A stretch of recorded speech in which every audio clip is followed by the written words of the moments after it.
2 दिवसांच्या दौऱ्यासाठी पंतप्रधान पोलंड इथं पोहोचले. भारतीयांकडून उत्साहात स्वागत. भारत पोलंड राजनैतिक संबंधांना 75 वर्ष पूर्ण होत असताना हा दौरा विशेष महत्त्वाचा.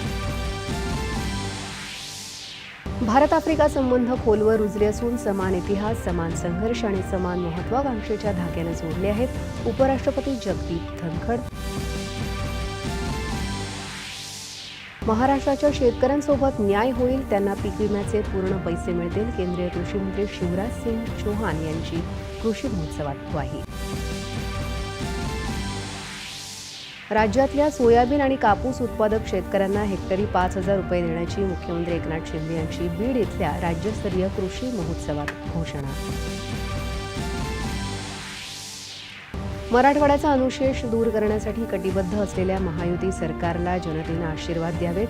उपमुख्यमंत्री देवेंद्र फडणवीस यांचं आवाहन. विरोधकांच्या नकारात्मक टीकेला आम्ही विधायक कार्यातून उत्तर देणार.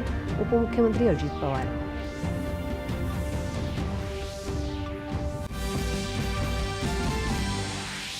बदलापूर प्रकरणी कल्याण सत्र न्यायालयानं आरोपीला सुनावली 26 ऑगस्टपर्यंत पोलीस कोठडी. आंदोलनकर्त्या 22 जणांची 14 दिवसांच्या न्यायालयीन कोठडीत रवानगी.